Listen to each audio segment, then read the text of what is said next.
As I said before, we're going to be reacting to a video. It's from Buzzcut Psycho. I've already linked it. It's the coming war in Star Citizen. On one of the most recent Inside Star Citizen episodes, they had introduced the concept of contested stations for 4.0. This has generated, much like anything that CIG talks about, a lot of heat on the Spectrum forums. People are calling this Call of Duty, people are calling this Battlefield, they're saying all kinds of nonsense. He's right.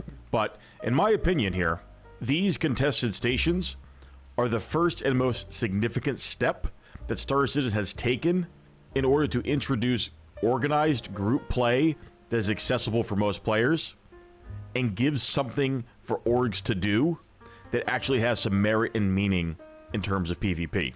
For those of you who do What? Has this guy not been paying attention that piracy has been around for fucking years? Unless he's talking about the level of accessibility being fucking ground level. I don't know. Part of that statement that he's just made there, Jumptown wants to know if you think it's a joke. Buzzcut, he has this mentality that the gameplay needs to be a lot more quicker and accessible from the perspective of nothing should take you very long to do. You should be able to get a gameplay session in half an hour, right? He was ecstatic when they reintroduced being able to respawn on tier 3 medical beds.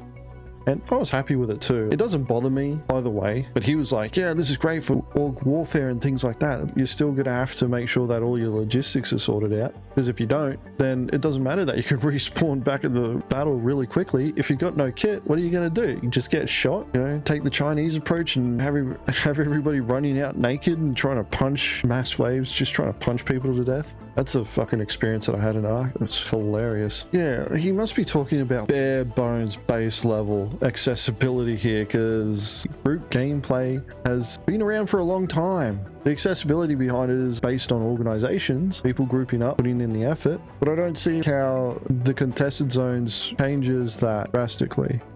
I'm of the opinion, if you're a new player, unless you have a lot of survival game experience, don't go to fucking Pyro. You're gonna have a bad time. The level of logistics and organizational logistics takes time no matter the game. Yeah, exactly. Even in games like PlanetSide 2, you have to be able to plan that shit ahead, and you can pretty much respawn with all your kit. During the last jump down, they had a nurse, and we're doing that on the mountains of Hurston, worse than Jawa Hunt. You don't need to worry about re-kit times if you don't die. Exactly. It's been around for years. What level rep pirate are you? What do you mean? I don't need a fucking in-game fucking level rep in-game. I don't know. We could make it up. What do you think? We'll make it up. What level rep pirate am I, guys? Been doing piracy since before the PU. 97, level 97 dread pirate Douglas Mortimer. I think Mongrel Squad should be the highest rep rank. 7 bilge rat. Maybe that's what we need to do. Man runs the most recognized pirate group in Star Citizen since 2014. What level are you?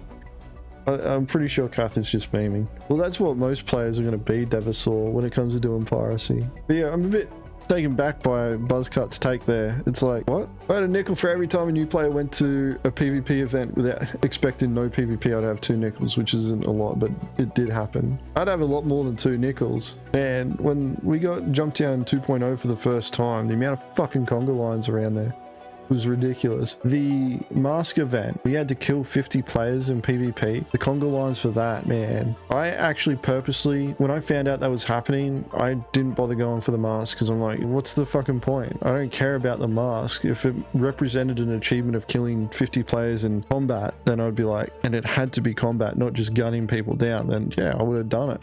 But it was just kill 50 other players. You can cheese that. I don't care about things like that, which is ironic because I'm a pirate and I have to steal things in game. I have to make sure I clarify that in game. But when it comes to those sorts of achievements, if it can be cheesed, yeah, I'm not interested. I see it, instantly devalued. You know what I would like to do? I would like to organize an event where all the people who cheesed that Vandal mask using Q citizen tactics, I'd like to get them all onto an 890 jump and then just gun them all down and take their mask for them. And then I'd take it to my persistent hangar and mount them all up on a wall. And that's how I'll get my 50 kills.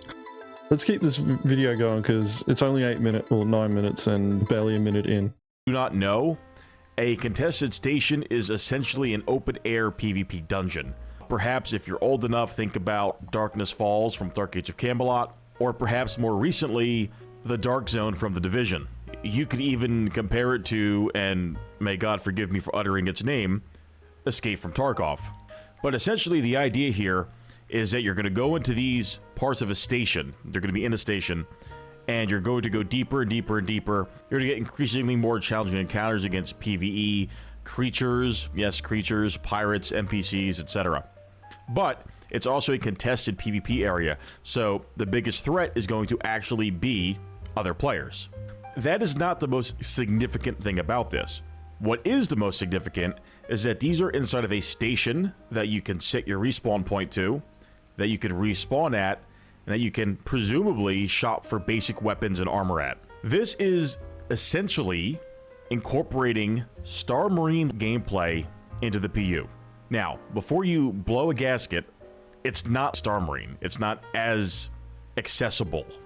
It's perfectly straddling that line of just enough convenience with just enough inconvenience for things to matter. Okay, he's kind of echoing a point that I spoke about last week when I react to the Inside Star Citizen episode about the contested zones, where it's the concern that a lot of players have with playing Star Citizen is that, hey, I don't actually have much time to play. I've got an hour to play the game. And right now, if you have an hour to play Star Citizen, you're probably better off doing something else. Going into Star Marine or Arena Commander and investing that time there as opposed to going into the PU. Because you probably go into the PU, get to the elevator, try and call out your ship, explode, respawn, re-equip all your kit, pull up another ship, reclaim the previous one, get into that ship, go to quantum travel to the next place, pick up a mission, spend half an hour doing that, go to complete the mission, it bugs out, you know, all right, I'll pick up another mission. You end up in this position where it's always a perfect storm of bad things that can happen.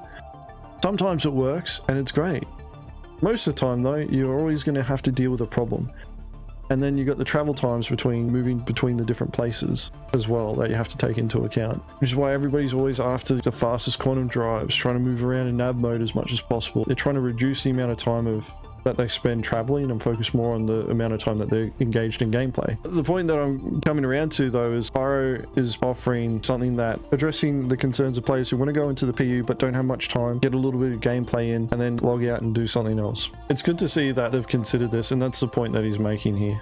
We don't have the contested zones, so we don't know how much inconvenience is involved versus convenience. We've only been told about this stuff. And this is once again the influencer making statements that sound like facts, but they don't actually know. You can assess that, you can make a judgment call on that, but it doesn't know for sure. I think this is actually pretty spot on. And in one of my older videos, I had said that I would love to see some Star Marine elements and concepts incorporated into the PU. Because let's face it, Star Marine, I play it all the time. It's garbage. It's not the real game. It's not what people are signing up for Star Citizen for. The only reason why I play Star Marine is it's a quick and easy way for me to get in and at least experience some element of Star Citizen without putting up with all the aggravation that entails playing on the PU. So if we could bring that convenience to a degree into the PU and have things have purpose and meaning and stakes within a PU without the inconvenience of the time waste that is currently entailed in PU gameplay. This is the opposite problem as what a lot of PvE players have. He wants that constant fucking gameplay, dopamine hits, play action happening, doing stuff, minimal wasting of time. They understand that to a certain point, but it's part of the time investment that you make is part of the journey, and trying to reduce all the time the amount of transit, or you could call it bloat. Trying to reduce the amount of bloat.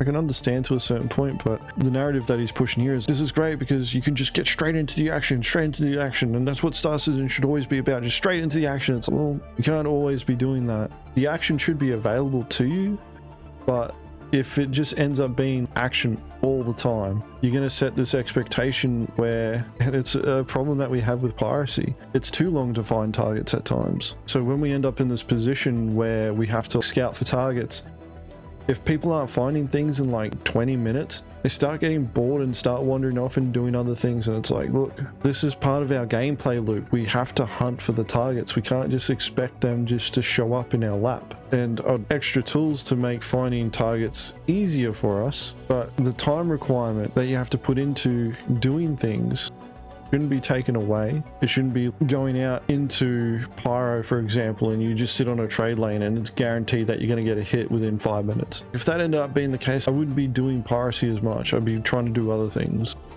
So I get bored. I know I will get something happening in 5 minutes. The idea behind the concept of contested zones, because it's an option. If I have minimal time, I can go in there and do something.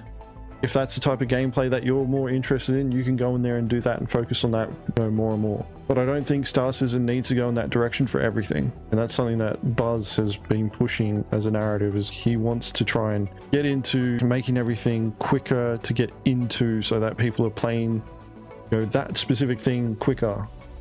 But it can't always be like that. The satisfaction of hunting a target, finally finding someone, the excitement, everybody getting ready and switching on and getting all their shit together and move all the moving pieces, that's all part of the gameplay, the anticipation and build up. And if it just ends up being constant, oh, you're straight into it, go, go, go, go. There's no build up, it's just constant go. It takes away from the experience. You need a bit of build up. You need a bit of foreplay. Can't just, you know, just punch straight in there. Sometimes you gotta build it up. I think we've got a winner here. In order for PvP to happen in the sandbox game, there has to be catalyst. And people don't understand that. They'll throw words around systemic, and they don't really know what it means in terms of a game, or how to get this type of quote-unquote systemic or quote-unquote organic combat into an open world game that doesn't have any structure. Well, you need structure. I hate to break it to you there, but every single sandbox game that has meaningful PvP has some element of structure. Now, it might not be the structure of going into an arena and fighting, but it's typically driven by something, some type of carrot, some type of MacGuffin or an item that players want and are willing to fight over. Whether you want to admit it or not, that is a form of structure. That is what these contested zones also represent to me, as a initial means for players to go and fight. There's a trap here. Something that I don't know if I should keep press play and see if he picks up on it, but I'll talk about it now and we'll see. Jumptown, OG Jumptown, right, can be considered like this, the contested zone. OG Jumptown had a bug where you could just buy unlimited drugs, and you had a really close station that you could sell those drugs at, Grim Hex, and jump into Jumptown whilst you didn't have a direct jump there. If you knew how to get there quickly, you could be there within 5 minutes, land, buy cargo, and leave. And the organic nature of that was you had a lot of activity going there. So he talks about a MacGuffin or something to draw people into that area, that whole structure thing. Talking about this structure or bringing people into a centralized location, a nexus of activity as another term. That's what Jumptown ended up being. And the draw card was the cargo, and that attracted cargo haulers, and then that attracted PvPers trying to fight the cargo haulers and take their stuff. And then it attracted those cargo haulers bringing other people to fight back. And then more PvPers would show up because they were, oh, we're getting fights there. It's organic fights and things like that. And CIG essentially killed Jumptown when they fixed the infinite supply of drugs. Jumptown didn't disappear. It didn't go anywhere.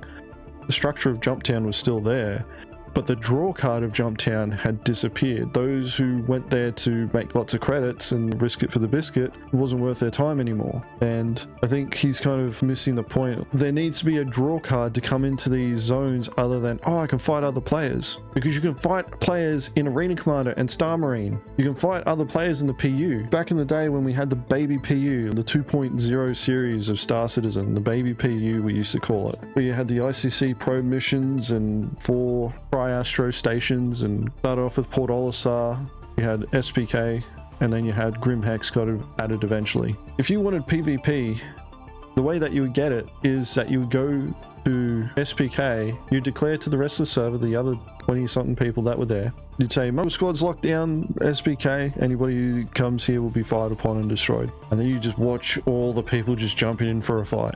There is nothing stopping anybody from doing that in the PU now. There's nothing stopping anybody from going to a location, making an announcement, hey, we're locking down this place, stay the fuck away. It comes down to the desire to do it. Those having the desire to go out there and look for those fights. And the convenience that Buzz is talking about here, and he's like, yeah, this is great because it's right next to a spawn point. It doesn't matter if there's no incentive for people to go in there beyond fighting. Because if the only incentive to go in there is to do PvP, then those who don't want to do PvP as their main thing are not interested in going in there. They'll go somewhere else that's further away to go do the thing that they're interested in. The juice needs to be worth the squeeze. So these contested zones are really hinging on CIG making the juice worth the squeeze. so that players are incentivized to go in there, so that those who want to get their PvP fix, they're going to have other players in there. Because not every player wants to be a PvPer, but they may engage in PvP, they'll fight back, they'll try and defend themselves, they'll risk it. If they're risking it for the biscuit, they're going to fight to hold on to their items. But if the focus is only PvP, it's just going to end up being Jumptown 2.0. Where CIG comes in and goes, yeah, we made Jumptown 2.0, we made all these improvements. They kind of wrecked Jumptown when they did 2.0, and they demonstrated that they didn't understand the draw card well enough for players.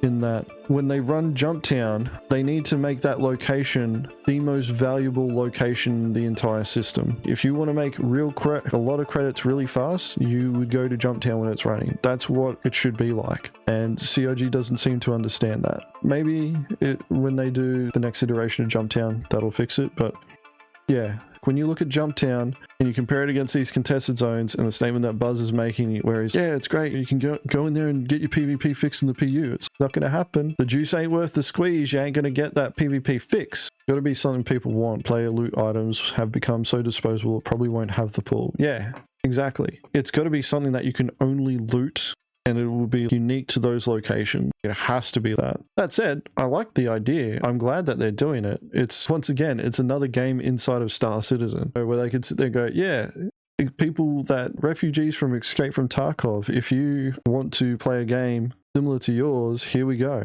This is it. Yeah, I want to see if Buzz actually mentions anything about that. Again, presumably, there's going to be good gear in there. Gear that is not what we are used to now, because with 4.0, we are apparently getting tiers of gear and crafting and all kinds of things that will set gear apart from one another. So when you go in there, you're going to be incentivized to, for lack of better words, farm it and farm the mobs, and then perhaps farm the players that come to stop you from farming the mobs to get and acquire better gear to power up your group. That's still a sandbox element. You're essentially fighting over a resource.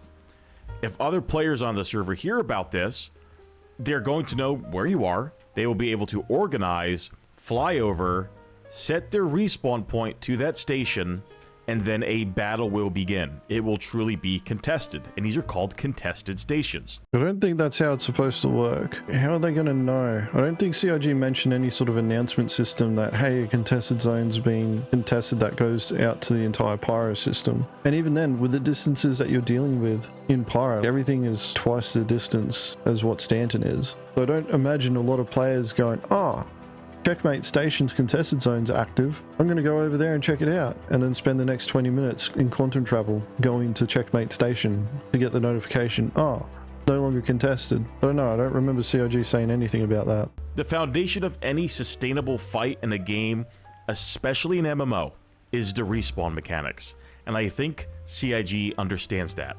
So we have a respawn system where if you die in that contested station and you're not revived or whatever it may be, you will respawn at a medical facility on the same station where the contested territory is located, and you'll either have to buy your equipment and re-equip, or have your friends bring your body back to you, whatever it may be. But you are not going to be respawning 20-30 minutes away and have to gear up, fly back, and do all that busy work nonsense that stifles and kills PvP on the PU currently, outside of organized events that pirate intuition will let that pirate looting is going on somewhere. My pirate senses are tingling. Somebody's looting a contested zone. They must be on Checkmate. Let's go to the pirate mobile. The respawn mechanics aren't killing PvP. It's the travel distances that doesn't incentivize it. All right, let's finish this off. orgs agreed to do. If you want to talk about systemic and organic, there is nothing more inorganic and in-systemic, I don't think that's a word, anything more in-systemic than two groups get together, having a parlay, and agreeing to have a gentlemanly duel in an open world PvP MMO game. Low light. This is going to address that. It's also going to allow for fights to escalate. Let's say there's a group of 10 guys over there, and a group of 5 show up.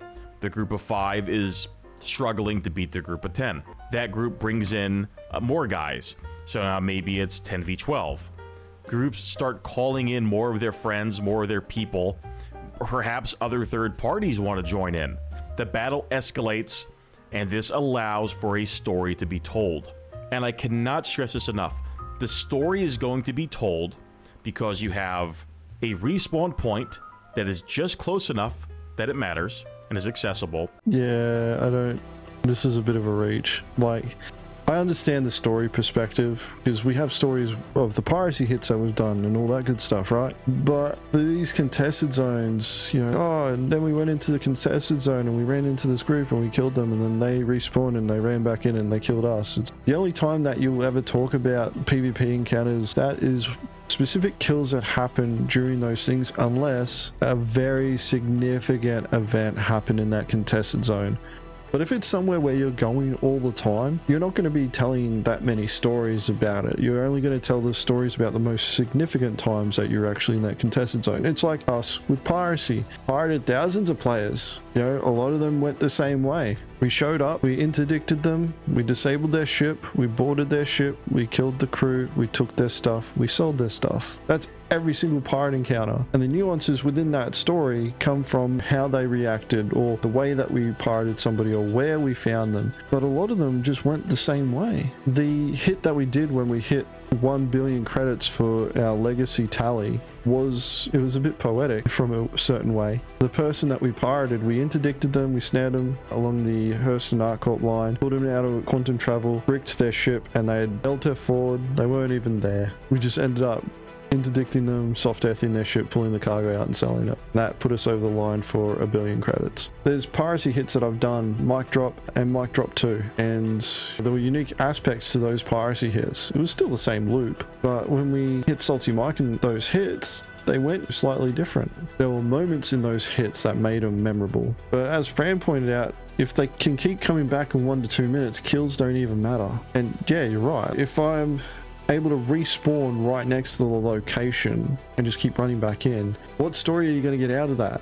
It's a problem that they had with the Nine Tails lockdown, where it wouldn't matter how good you were at PvP. If whoever you were fighting was at their medbed to the rest stop that you were doing the mission at, if you were doing the Nine Tails side of things, it didn't matter. You would eventually lose because they could keep respawning and coming back. So it ended up being this story where the pirates would just be sitting, anybody who did the Nine Tails side would be, yeah, this mission's shit. We're just in a losing fight where we end up in prison. Whereas the Warful players, oh yeah, this is great. These pirates showed up and they tried locking down the station and we killed them. They don't mention the part where they respawned 5 or 10 times before they're able to achieve that. A story is going to be told because there is something to fight over. Players have a reason and incentive to be there, and a story is going to be told because all these things combined allow for escalation and combat to occur. So now, what would have been simply farming mobs for income, gear, money, whatever, is now going to become a battle for resources between players. If you guys don't understand how significant... Except it won't. It won't be a battle for resources between players because each of the stations has their own contested zone, according to what CIG's told us. I don't understand how that's going to be a thing. That is, I don't know what to tell you. This to me is one of the biggest changes, gameplay-wise, not server tech-wise, that is coming to 4.0. But let's even look at it from a point of view of a small group of players or even a solo player. You now have a reason to perhaps wear lighter armor to run away and be more maneuverable and have better stamina. You definitely now have a reason to bring a suppressor, because if you're fighting mobs, again, all you Tarkov players out there totally understand this. If you're fighting other players or mobs or whatever, you don't want to draw their attention via gunfire. There's so many elements to this, and it's all because of contested stations. I hope that this is a sign of things to come. I hope that this... To be honest, I think he's reaching here a bit. Like, the excitement he's trying to drum up hype for this particular feature. I don't think it's going to be as exciting as what he's making it out to be. As I said before, this is essentially CIG bringing in another game inside of their game in order to attract an audience. People from Tarkov, The Division, even the new EVE Online Vanguard game, which is similar to this. Whether or not it's going to be as exciting as what he's making it out to be, I'm not so sure about that. I don't think that we'll see a huge presence of players engaging in this sort of gameplay. Not long after, I'd say probably a couple of months after it comes out, we'll probably see it level out, and the amount of players engaging in it then will pretty much dictate how frequently you'll be running into other players later. Then again, in a server meshed environment, we may see more activity. But I think he's reaching with some of the things that he's expecting for it to contribute to the gameplay of Star Citizen. It may be, I know some guys in Mongrel Squad, they're going to be doing this a lot. They'll be in Pyro and just, this is one of the things that they'll be doing most of the time. But then if you're doing this and you want to do piracy, if others are out there scouting for targets to pirate and we find a target, by the time those guys get there, you're not going to get there in time to be part of the hit. I don't think it's going to be as, he's hyping it up. I think it's not going to be as hype as what he is making it, but it's a step in the right direction for CIG. I just don't like the idea that everything turns into this dopamine hit cycle thing. We always getting dopamine hits. This is a massive success. I hope that this teaches people the importance of respawn systems and mechanics and reasonable accessibility, and I hope that at some point these lessons are applied to other parts of the game, or perhaps a future version of Jumptown has a... The other problem that I have with this take here is that it's based on the idea that life doesn't matter. If you die, just respawn and get back in there. Which means that players, they won't make decisions based on the consequence of actions. They won't consider the impact of what they're about to do. Oh shit, I died. I'm gonna get back into the fight, and they'll run back in there and they'll be, yep, got my gear straight back into it. It's, well, if your respawn point is 10 minutes away, you're gonna fight differently. You're not gonna try and run and gun your way through unless you're with a good group that can get you back up. You're going to be taking into account, hey, my respawn's 10 minutes away. If I want to stick around, I'm going to take a different approach. And fights become a lot more tactical. And I think that comes down to the desire for a different approach. Just being able to go in there and run and gun, not worry about consequences. I think consequences is actually important, and having a respawn point really close by kind of removes the consequences, especially if it's one that can't be influenced in some way, shape or form. I hope if CIG does this, that they make respawning cost credits, so that if you do die, yeah, you can respawn and go back in there, but it's going to cost you a lot. I think that sort of decision, strategic thinking is important. A capturable respawn point, or a nearby staging area with basic equipment that allows for combined arms operations to take place. Something in the game world that is present that players can fight over or stage at that is convenient enough to allow a battle to happen, but not so convenient that it diminishes the value and integrity of the product itself. But if you're still here, and before I go, recently via request, I have changed my Discord server to be open to the public, open to people who watch this channel or who just want to interact with me. So it's no longer just for my organization. If you guys want to hop on and talk to me, I'm always available. My guys are always available. It's a good place to hang out, talk, very low moderation, not a whole lot of bullcrap to deal with on there. The link will be in the description, so hop on. I'm looking forward to meeting with you guys and interacting. Have a good one. We're going to finish off this rant here, or this reaction to, it's not really much of a rant. I see the positives, just Buzz does, although I think he's seen it with heavily with rose tinted glasses. The impact of it, I don't think it's going to have as much impact as he's making it out to be. It would be good for gameplay though. And I see it more as the convenient, hey, I've only got an hour to play the game. I'm at this pyro station. I'll just go into the contested zone for a bit, get a fix, and then leave. There was a point that Loki was saying though. It was a bit of a blurb while I was dealing with my connection issues. So he says, this kind of goes back to what I said earlier about the content is what you make of it, and big sticking point of Star Citizen is to tell a story. Not have a slaughterhouse PvP zone where nothing of value happens. People who go do the contested zones every day will have their experiences overshadowed by 2 or 3 big orgs having one big fight and making content on it. Yeah, I can see that. Like there needs to be value beyond the gear though of those contested zones. If you want organizations to actually treat it the way that Buzz keeps making it out that it needs to be treated or will be treated, the resources there, it's, well, what resources are you talking about, mate? Are they just gear? Because if it's just gear, you know, always get more gear. There needs to be a reason why you'd want to hold that area, or why you'd want to go in there frequently enough to want to continue going in there repeatedly.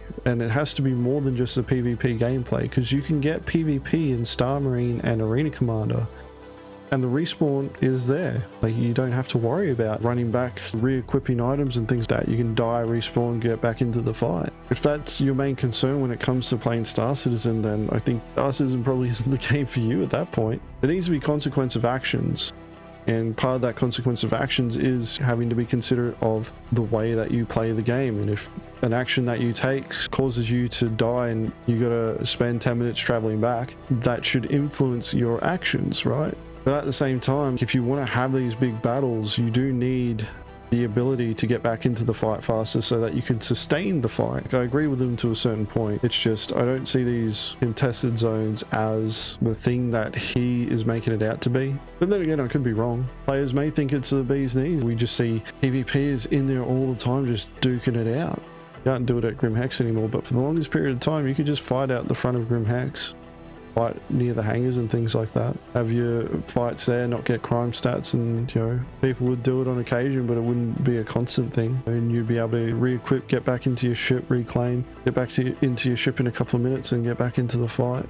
But then you got Arena Commander if you really want that. You don't need to worry about crime stats. You don't need to worry about waking up in a spawn bed, taking an elevator, reclaiming your ship, jumping in another ship, and taking an elevator to your hangar, getting inside your ship, pulling up the ATC to leave, then getting into the fight that way. Even the convenience that he's talking about, being able to be at a station, it's you just lost your gear, you're gonna have to re-equip. So then you gotta run to an item kiosk, choose all the items that you want. The getting back into the fight is still gonna take time. He's looking at it too much with rose-tinted glasses.